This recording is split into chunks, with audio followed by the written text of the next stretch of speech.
신규 모달리티 기업들, 그러니까 돈이 많이 들어가는 기업들이 있잖아요. 빅파마들도 좀 헷갈려하는, 이게 오래 인기가 없었고 하반기까지는 그런 요소들이 저는 지속될 수 있다라고 보는 게, 금리 인하가 된다고 하더라도 아직까지는 소폭이나잖아요. 올해까지는. 그래서 그런 신규 모달리티 기업들은 유상증자나 자금 조달이 불가피할 것이고, 거기에 더불어서 인기가 3, 4년 전보다는 워낙 지금 많이 떨어져 있는 상황이기 때문에 어느 정도 상대적으로 자금 여력 있는 기업들 위주로 지금은 조금 더 선호를 하지 않을까. 그러니까 시장이 지금 어떻게 판단하고 있냐면, 과거에 한미약품 사태 이후로 임상만 시작해도 상한가를 가던 상황에서 이제는 더 이상 임상 결과로 이 기업의 가치를 믿지 않는다 보시는 거죠. 결론적으로는 제3자 검증을 통해서 파이프라인이 이제 숫자가 나와야 이제 밸류에이션을 준다라고 볼 수 있거든요. 그래서 하반기에는 현재 금리 인하 기대감과 더불어서 지금 기술 이전을 빅펌하고 목표로 하고 있는 기업들을 좀 보시면 좋겠다, 이렇게 보고 있습니다.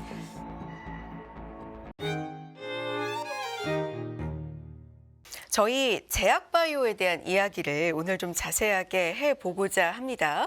사실 오늘 강은하 연구원과 또 엄민용 연구위원 같이 좀 모실 생각이었는데 지금 밖에 비가 좀 많이 오고 있어요. 그래서 오늘 좀 따로따로 모셔봐야 될 것 같습니다. 자, 그래서 오늘은 엄민용 연구위원 모셔서 이야기를 좀 들어보도록 하겠습니다. 신한투자증권 리서치센터의 엄민용 연구위원 모셔서 제약바이오에 대한 이야기 나눠보도록 하죠. 안녕하십니까?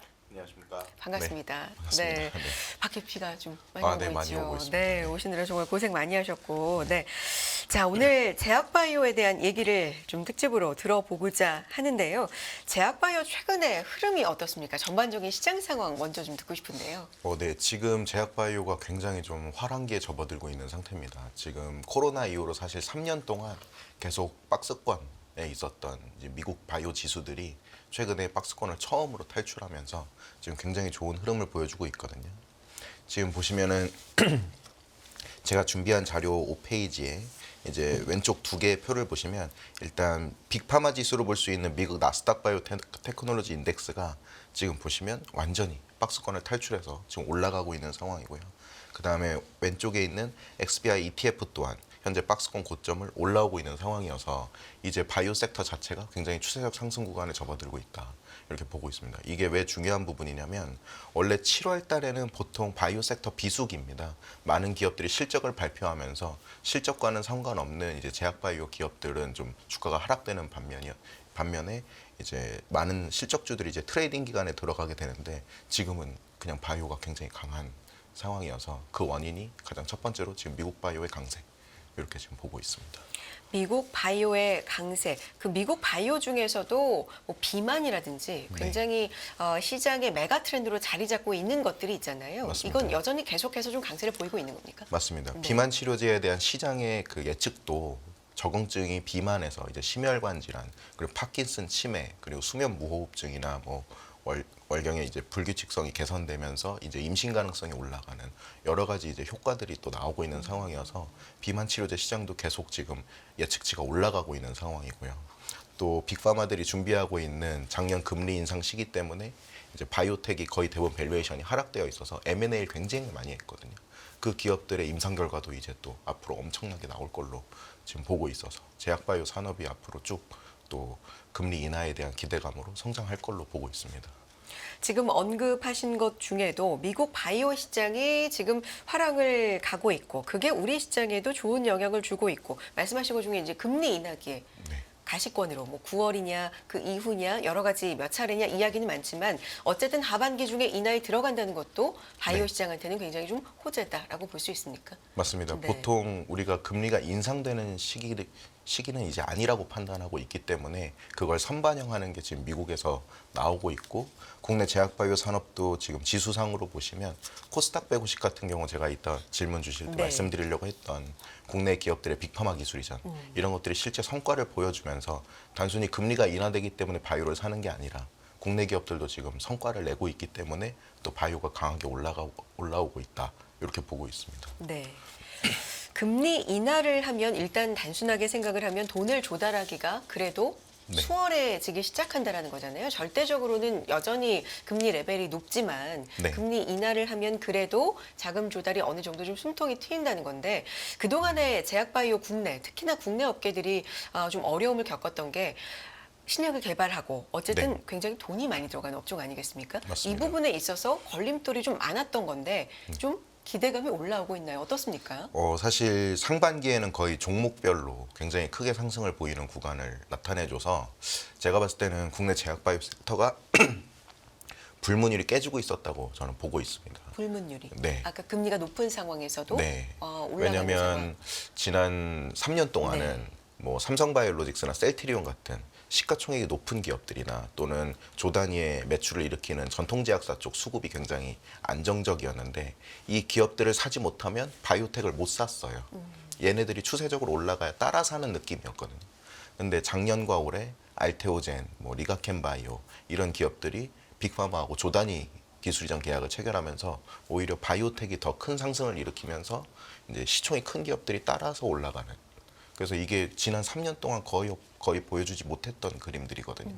그래서 우리나라 바이오텍도 일부 종목들이 성과를 보이면서 쭉 올라갔는데 여기서 또 주목해서 볼 점은 알테오젠 같은 경우 5조에서 15조를 갖고 HLB도 지금 15조에서 이제 FDA 허가 보완으로 이제 10조 이하로 시가총액이 떨어지게 되면 이게 섹터 전체에 영향을 원래 줘야 되거든요. 근데 그렇지 않고 두 기업만 서로 영향을 주고받았습니다. 그러니까 HLB가 하한가를 가는 동안 알테오젠 6%가 올라갔어요. 같은 날. 이제는 각 기업이 돈을 버는 이제 바이오텍이 나오고 있는 상황이기 때문에 이 한 기업이 섹터 전체에 영향을 주는 건 이제 독립적인 이슈다. 이렇게 또 판단하고 있는 상태입니다. 그래서 옛날에는 한 기업의 임상 실패가 섹터 전체의 하락을 일으켰는데 지금은 또 그런 현상이 보이고 있지 않아요. 그래서 우리나라 바이오텍들이 이제 빅파마 기술 이전을 통해서 현금이 들어올 것으로 예측이 되고 그것 때문에 이 기업이 올라간다고 해서 다른 기업도 사야 되냐? 이제 옥석 가리기가 좀 되고 있는 것이죠. 이런 것들이 지금 과거와 굉장히 다른 부분이다 보고 있습니다. 어떻게 보면 과거 제약바이오가 상당히 좀 강세를 보이던 이 과거 네. 시절에는 하나가 오르면 왜 오르는지 모르게 제약바이오가 전반적으로 네. 오르는 그런 네. 경향이 있었는데 이제는 이게 좀 달라지고 있다. 긍정적으로 볼 만한 부분도 있네요. 맞습니다. 네. 자, ADC 플랫폼에 대한 얘기를 해보겠습니다. 이게 뭔지 일단 잘 모르시는 시청자분들 네. 저도 사실 좀 모르기도 하고요. 요걸 좀 설명을 먼저 부탁드리고 기대 요인과 위험 요인이 있다면 어떤 네. 부분을 각각 좀 봐야 되는지. 네. 네, ADC는 작년에 비만 치료제가 시장에서 가장 핫했다고 다들 네. 알고 계시지만 리서치 영역에서는 ADC가 가장 강했습니다. 작년에 가장 큰 규모의 M&A, 가장 큰 규모의 기술 이전, 가장 주목받은 임상 결과가 모두 ADC였어요. ADC가 뭐죠? 네, 그래서 이 ADC가 뭔지 잠깐 설명을 네. 드리면 제가 34페이지에 이제 두 개의 그림을 가져왔는데 네. 왼쪽 위에 보시면 좀 머리가 좀 안 좋게 빠지신 환자분을 보실 수 있는데 이게 항암 투여를 받고 머리가 빠지신 분이에요. 보통 드라마 보시면 이제 항암 환자들이 머리를 밀잖아요. 이렇게 모근 세포가 좀 불규칙적으로 빠지기 때문인데 기존 화학요법 치료제는 분열을 많이 하는 세포를 공격하다 보니까 모근 세포, 혈액 세포, 위 점막 세포도 암세포처럼 매일 분열을 해서 항암제 공격 대상이 됩니다. 그래서 이렇게 머리도 빠지고 네네. 위점막 세포도 죽고 백혈구도 죽고 이런 이제 부작용들이 나오게 되는데 이러면 얘는 이제 암세포를 죽이는 능력은 너무 좋은데 정상 세포도 공격하기 때문에 바로 옆에 보이시는 요 Y자 모양의 주황색 모양의 바이오 약품에다가 이 노란색 동그라미가 머리 빠지는 항암제거든요. 요걸 붙여줍니다. 그러면 유도미사일처럼 이 암세포 쪽으로만 약이 전달돼서 앞서 말씀드렸던 부작용들이 감소하게 되는 기술이에요. 그러니까 없애야 할 것, 공격해야 할 것만 골라서 네. 할수 있게 죽이는 해준다. 기술. 네. 그래서 왜 ADC냐면 네. 이 Y자 모양의 바이오 약품을 저희가 항체, 안티바디라 그러고요. 그리고 머리 빠지는 항암제인 이 노란색 동그라미를 이제 화학요법 항암제를 드러그라고 합니다. 그래서 드럭. 그다음에 이 두 개를 합쳤다. 그래서 콘주게이트라는 말을 씁니다. 그래서 안티바디 드럭 콘주게이트를 줄여서 저희가 ADC라고 하고요. 지금 빅파마에서 가장 관심이 많은 이제 기술인데 지금 보시면 작년 M&A에서 이제 ADC가 가장 큰 규모로 나왔다고 말씀드렸잖아요. 8페이지 보시면 올해 작년에 인수합병했던 기업들의 목록을 보실 수 있는데 지금 3월 13일에 보시면 파이자가 시젠을 무려 430억 달러 규모로 인수합병을 했습니다. 무려 56조 원을 주고 샀어요. 그리고 작년 11월 30일에 에브비가 이뮤노젠이라고 하는 회사를 무려 101억 달러에 샀습니다. 지금 인수합병 리스트를 쭉 보시면 세 자릿수까지 인수합병 규모가 커졌던 게 딱 3건인데 그중에 2건이 다 ADC였습니다. 그래서 작년에 가장 큰 규모의 M&A 기술 이전 모두 다 ADC에서 나왔다. 네. 그래서 굉장히 중요한 상황입니다. 그래서 국내 리가켄바이오가 또 작년 12월에 존슨앤존슨이라고 하는 빅파마하고 2.2조 원 규모의 ADC 계약을 체결을 했습니다. 그래서 국내에도 이제 리드 기업들이 좀 있는 상황이죠.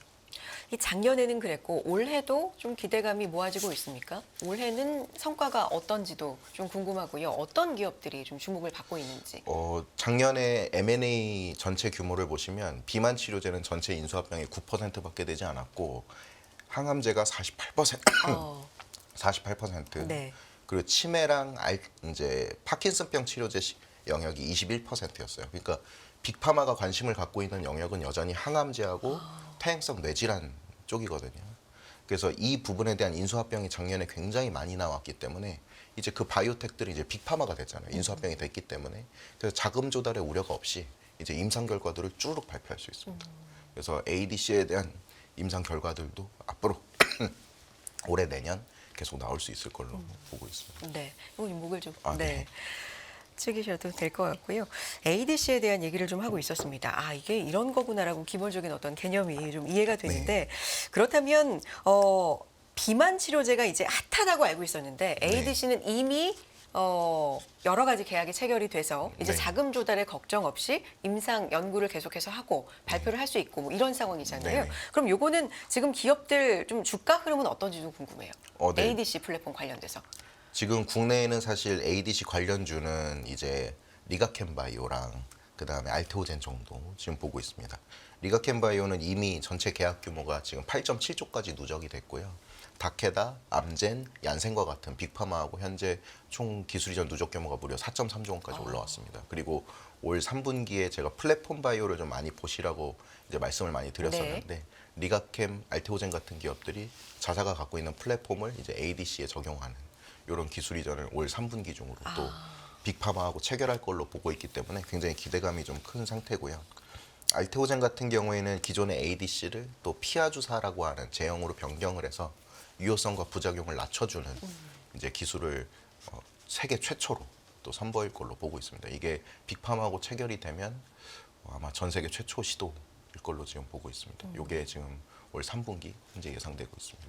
그렇군요. 3분기면 이제 다가 네네. 네, 이제 이번 3분기에 분기죠. 진입을 했는데 3분기에 또 기대해 볼 만한 사항으로 짚어주셨고요. 비만 치료제 얘기로 좀 넘어가 보겠습니다. 이게 보니까 ADC보다는 아까 말씀해 주셨지만 뭐 9%, 48%, 21%, 48%가 항암 쪽 ADC라는 거잖아요. 그러니까 비만 치료제는 그럼 어느 정도예요? 사실 제일 핫한 메가 트렌드로 세계적으로는 알고 있는데 지금은요? 맞습니다. 네. 지금 비만 치료제 시장은 노보노디스크하고 일라이릴리라고 하는 두 개 빅파마가 지금 시장을 거의 선점하고 있는 상황이고 기존의 비만 치료제는 이제 뱃살에다가 매일 투약해야 되는 좀 번거로움이 있었습니다. 많이들 알고 계시겠지만 삭센다라고 하는 제품이 있었고요. 이번에 노보노디스크가 위고비 그리고 일라이릴리가 젯바운드라고 하는 주 1회 투약 제형을 이번에 발매하면서 시장이 무려 거의 20배 가까이 커지고 있는 상황입니다. 네. 이게 매일 투약에서 주 1회로 바뀐 걸로 지금 20배가 커지는데 이제 한 달 제형 또는 뭐 2달에 한 번 제형이 나오거나 경구 제형으로까지 시장이 확대되면 시장의 규모가 사실 얼마나 커질지 지금도 계속 매달 매출 컨센이 올라가고 있는 상황입니다. 그래서 지금 시장에서 가장 좀 주목하고 있는 또 하나의 시장으로 지금 볼 수 있겠습니다.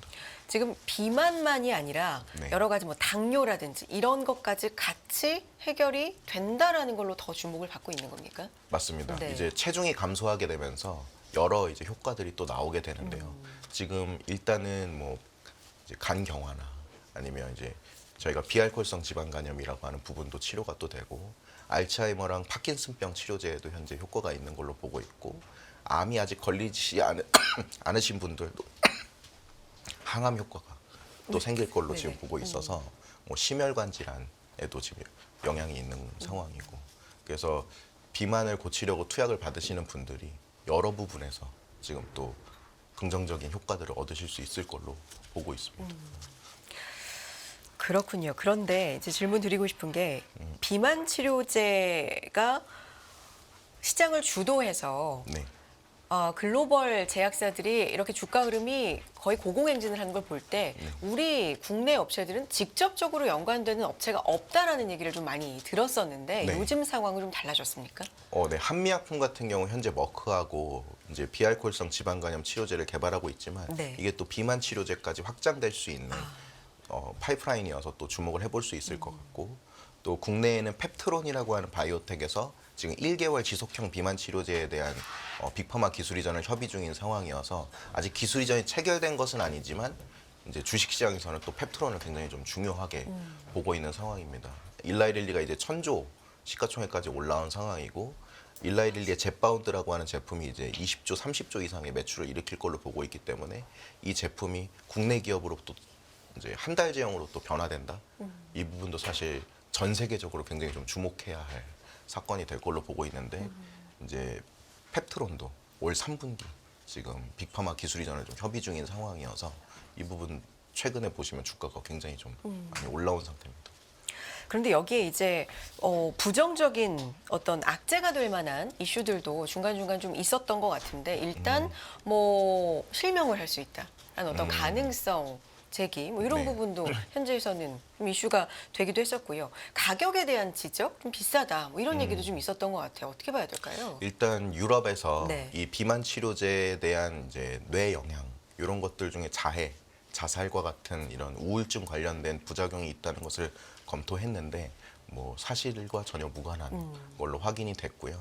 그래서 비만 치료제 시장은 지금 사실 가격적인 부분에서는 이제 후발주자들이 가격 경쟁력을 갖춰가기 위해서 낮은 가격으로 이제 출시할 걸로 보고 있지만 여전히 보험으로 이제 비만 지수가 높은 환자들은 또 낮은 약가의 처방을 받을 수 있는 상태고 당뇨에 있으신 분들도 또 낮게 약가를 받을 수 있기 때문에 아직까지는 크게 영향은 지금 받지 않을 걸로 보고 있습니다.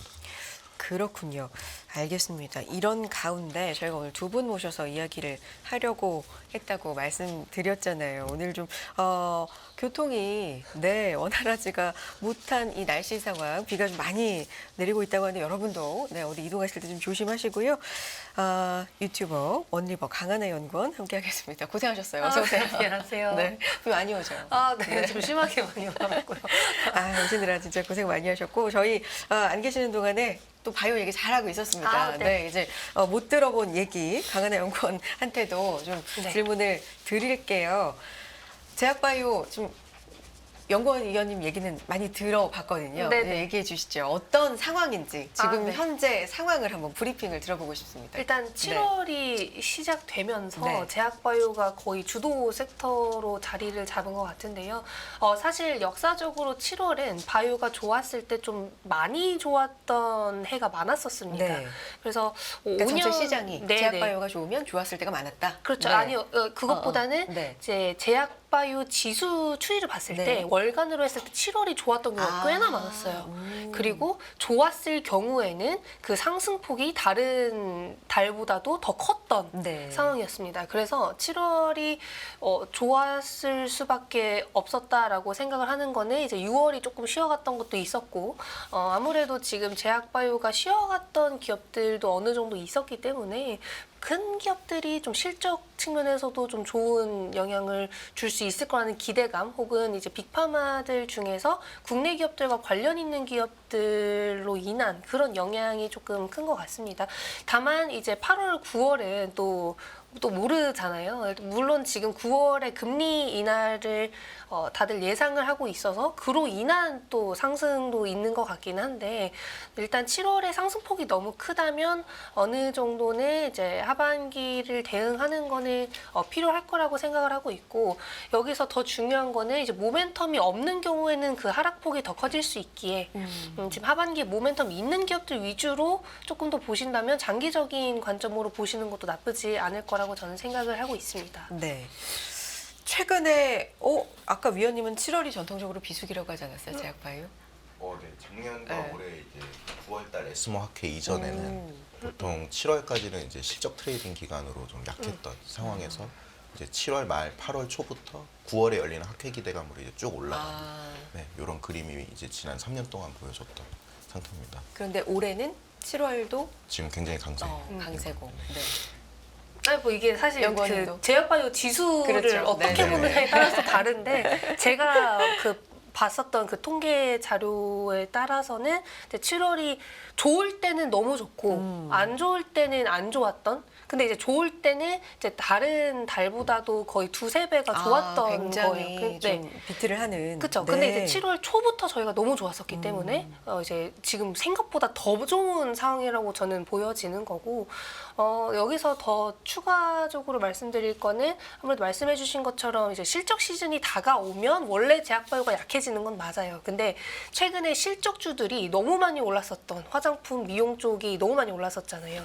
그게 아니라 이제 뭐 반도체 쪽도 관심을 너무 많이 받았었고 그럼으로써 이제 제약바이오가 조금 6월에 안 좋았었다라고 한다면 오히려 실적 시즌이 살짝 다가오는데도 이제 제약바이오가 괜찮을 수 있는 그런 현상이 보이는 것 같습니다. 네.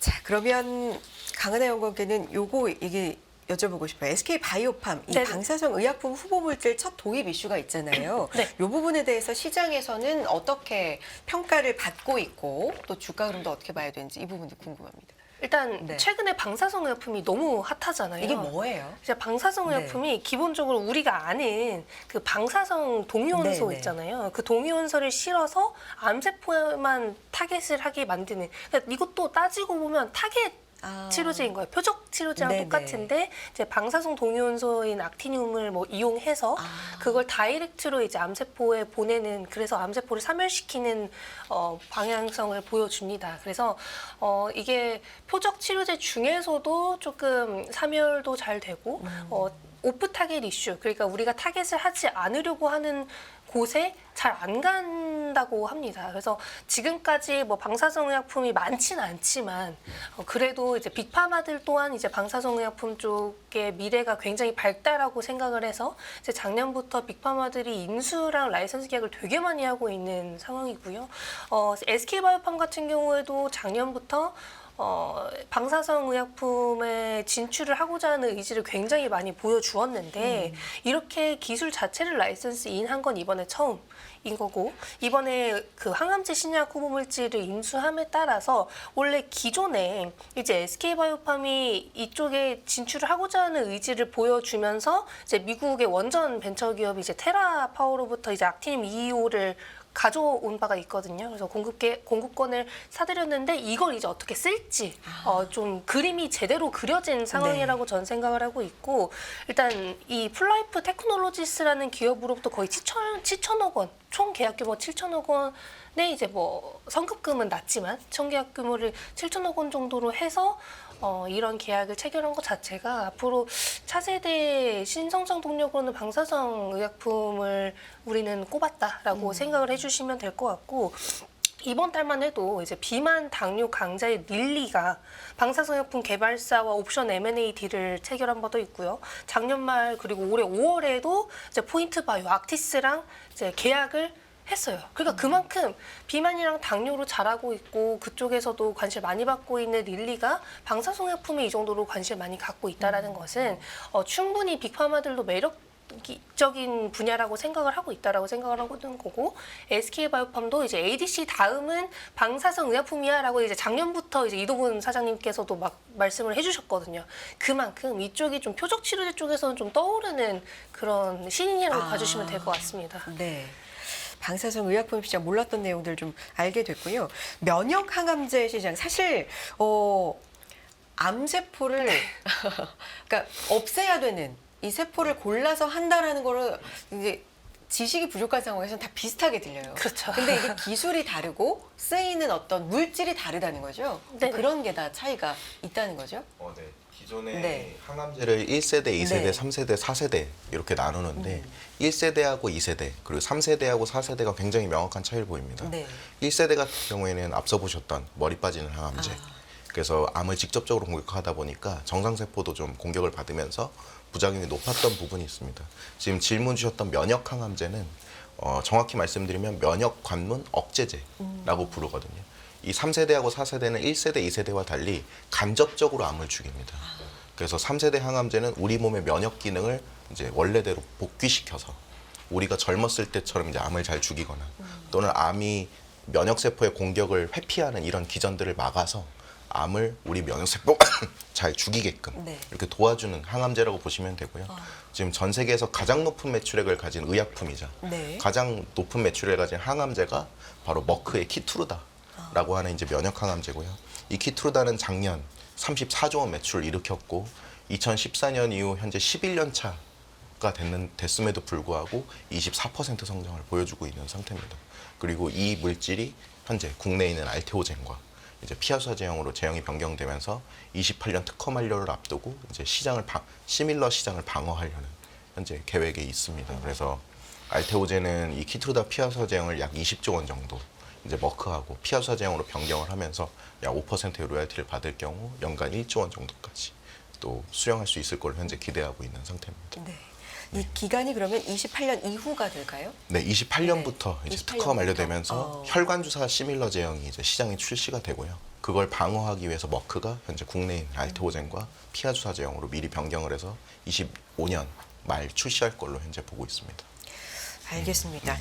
자, 강하나 연구원하고도 또 유한양행 네. 얘기를 또 해보고 싶은데 랭라자 미국의 승인 뭐 이 부분에 좀 청신호가 켜졌다는 소식 또 들립니다. 어떤 상황인지 지금 좀 정리를 해주실까요? 일단 네. 어젯밤 네. 존슨앤존슨이 실적 네, 발표를 맞습니다. 했잖아요. 네. 근데 그때 되게 관심을 많이 받았던 내용이 이제 레이저 티닙과 아미반타먹의 병용 투여 내용인 것 같습니다. 그래서 일단은 레이저 티닙의 글로벌 승인 여부가 8월 말쯤 전에는 나올 거라고 다들 예상을 하고 있는 가운데에서 이제 존슨앤존슨이 지금 아미반타먹과 레이저 티닙에 대해서 매우 기대하고 있고 우리가 보고 있는 데이터를 기반으로 했을 때 1차 치료제로서 충분히 이 비소세포 폐암의 1차 치료제로서 이 병용 투여 치료가 굉장히 큰 자리를 차지할 수 있을 거라고 기대를 하는 그런 발표를 했습니다. 이게 그래서 비소세포 폐암 네. 치료제. 폐암에서 네. 가장 시장이 네. 큰 이제 비소세포 폐암 치료제로서 이제 출시를 앞두고 있는 거고요.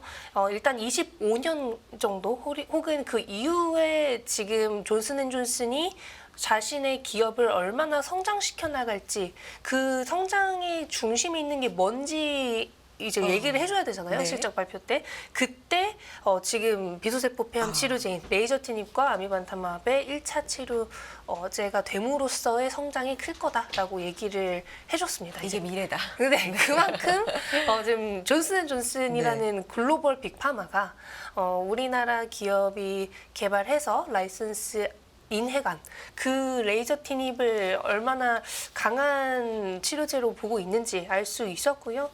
이에 따라서 오늘 이제 유한양행도 조금 기대를 하시는 분들도 계시는 것 같고 일단은 유한양행과 이제 오스코텍의 경우에 레이저 티닙의 가치가 워낙 크다 보니까 승인 이후에 이제 마일스톤을 받는다든지 혹은 그 이후 로열티를 받는 것도 좋지만 그 이후에 이 기업들이 신약 승인을 받아본 기업이라는 그런 인식 거기에 더불어서 지금 차세대 그 다음 파이프라인들을 보유하고 있는 기업들로서 그에 대한 기대감도 충분히 올라올 수 있는 그런 요소가 될 수 있을 것 같고 국내 기업들이 사실 FDA 승인을 받은 이력이 많이 없잖아요. 네. 그런데 이제 항암제 쪽 특히나 이렇게 시장이 큰 항암제 쪽에서 승인을 받게 된다면 충분히 바이오 섹터에 관심을 이끌어줄 만한 요소가 될 수 있지 않을까 싶습니다.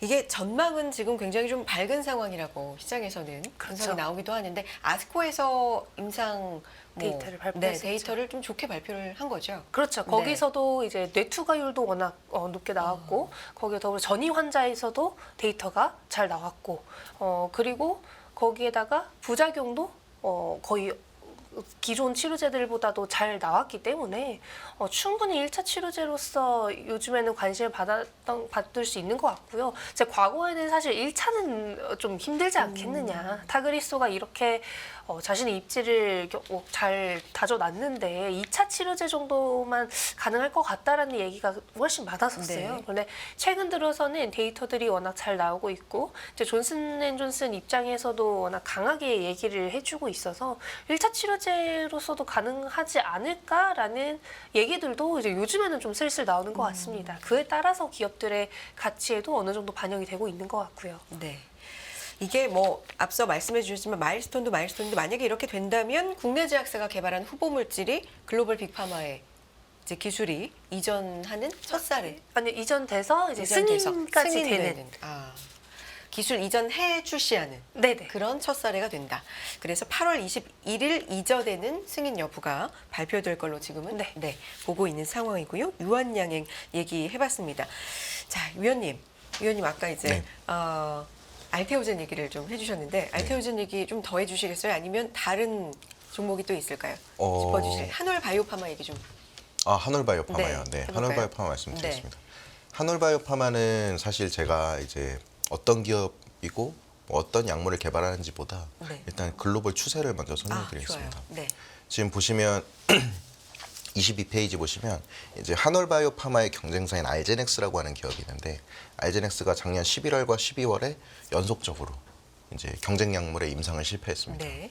그 뒤로 지금 어떤 글로벌 추이가 나타나고 있냐면 이제 블룸버그에서 빅파마 M&A 설문조사를 했는데 보시면 머크, 화이자, 노바티스, 리제네론이 모두 이뮤노반트 인수합병을 검토할 걸로 보고 있었습니다. 이뮤노반트가 어떤 회사냐면 한올바이오파마의 글로벌 일부 판권을 사간 네. 한올바이오파마 물질 말고는 아무것도 없는 회사예요. 이 회사가 인수합병 될 거라는 이제 조사들이 나오고 있는 상황이죠. 사실 우리나라에서 최초 사례입니다.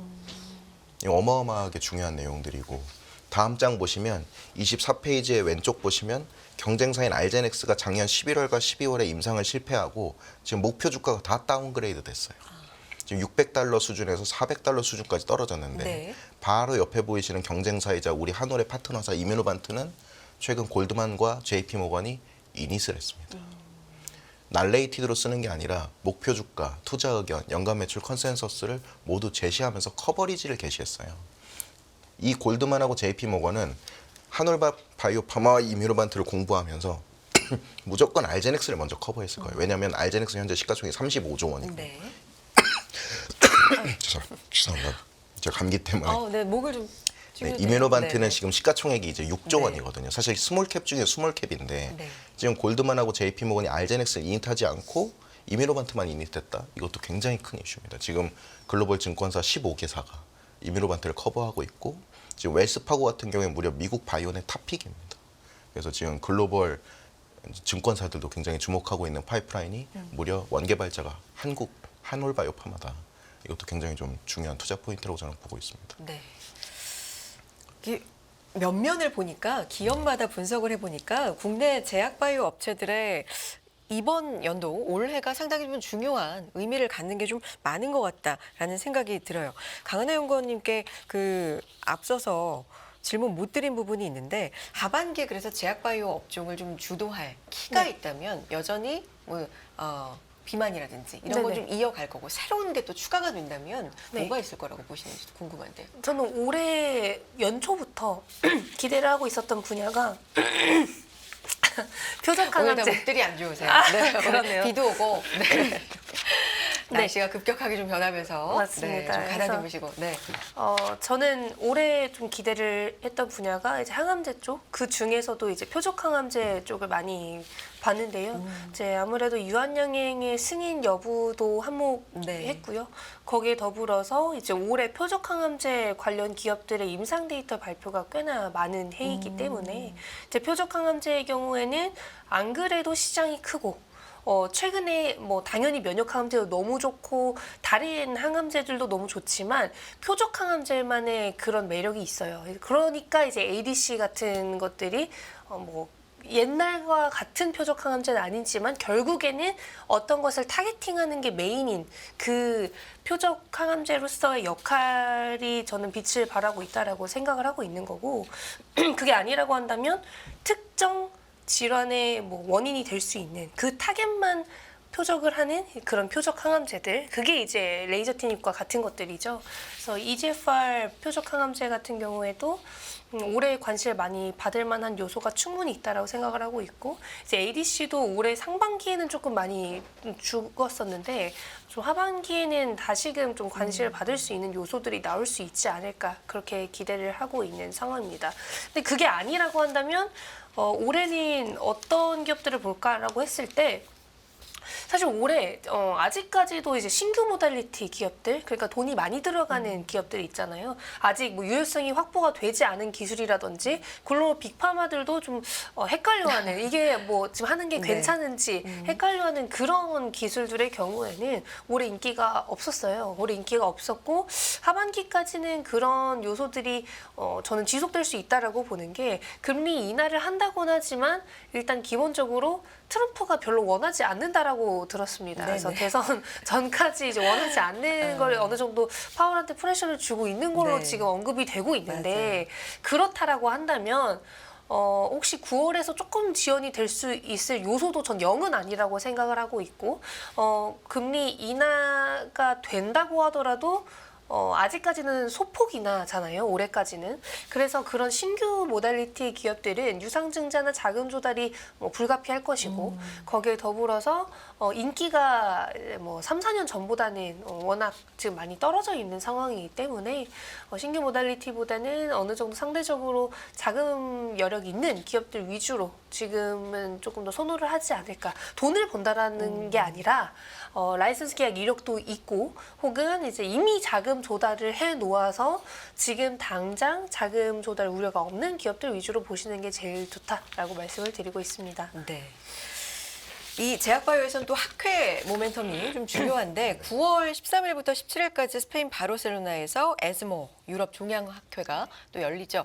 이걸 앞두고 좀 주목해 봐야 될 국내 업체나 이슈들이 좀 있을까요? 연구위원님 어떻게 보세요? 네, 에스모에서 아직 발표를 예상하고 있는 네. 기업들이 보통 8월부터 네. 이제 언론 보도나 이런 것들을 통해서 아직은 이제 좀 이르지만. 네, 발표 네. 계획을 이제 언론화하는데, 네. 이제 에스모는 결론적으로는 유럽 종양학회이기 때문에 관련주들은 대부분 이제 항암과 관련된 이제 기업들로 볼 수 있고, 이 항암이 굉장히 좋은 이유는 네. 부작용이 높아서 일상부터 환자를 대상으로 임상을 합니다. 그게 무슨 뜻이냐면 투자자한테 파이프라인의 유효성을 빨리 어필할 수 있어요. 그래서 거의 대부분의 바이오텍이 다 항암제를 개발합니다.